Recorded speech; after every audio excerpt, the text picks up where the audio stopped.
Hey everyone, welcome to Burke and Smyth's weekly property tips and news. This week we've got Jason Wera back to join us again. G'day. The sales manager and fellow business owner. Yep.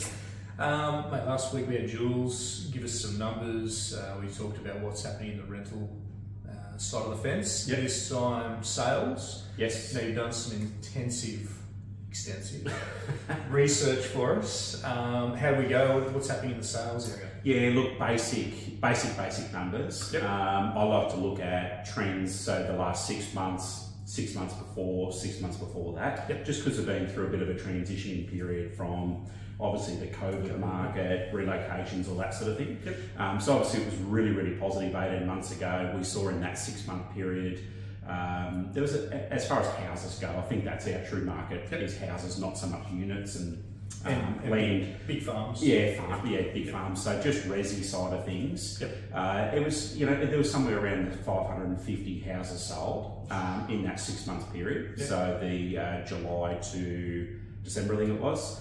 And the average prices there just tipped over the 500,000 mark. So it was just over for the Tamworth suburbs residentially, and then it grew. So the prices grew, the volume dropped. That's generally the trend. So obviously higher buyer demand, less sellers pushes prices up. Yep. So what we've seen is that transition in the last 6 months. It was only just over the 400 properties sold, so house-wise, not units. Yep. And we're very close to the mid 500s, so nearly the 550 mark. It's about 546,000 average price. Yep. Take it away a little bit, but yeah, it's in that range there, which is pretty positive. And that shows, obviously, numbers don't lie, that everyone's talking out of area. I mean, the press talks about the market's going to shift, and everything. I mean, the numbers speak for themselves. That's showing that, in fact, it's had a little bump. Yeah.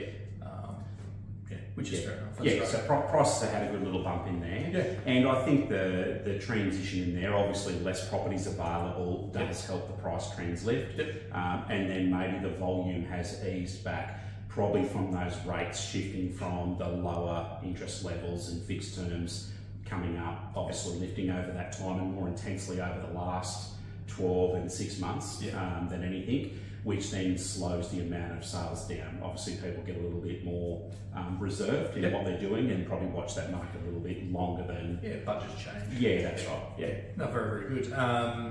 As far as seasonal, when we go into a winter period, a lot of people hold off waiting for their gardens to look a bit better, obviously, and it to be a bit warmer. Yes. Advice moving forward? That normal trend is springtime's the best time to sell. Everything looks bright and looks lush. Yep.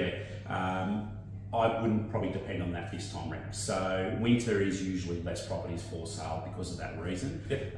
I think with the unknown, where the RBA's heading in the back end of this year, if they keep on obviously pushing these rates up, we could see more people coming off those the lower fixed periods, off the honeymoon periods where they're sub 2% or around 2%. Yep. So we could see a few more distressed sellers that just got a little bit caught out maybe in what they had to pay to enter into the market at a lower rate. Now coming off, they might feel that pressure of being able to keep up with it. So I think we could see more property come on at the back end of the year. So if I was selling my home, I would like to do it probably in the less competition side of things regarding other sellers, and still have buyer competition. So I'd recommend probably sooner rather than later to look at that and beat the rush and not get caught up in it, because it could cost you a little bit of money. Yeah, absolutely. Yeah. No, very good tips there, mate. Obviously, who knows what's going to happen the next couple of months. It's great, isn't it? Yeah. And I don't think we've had seasonal.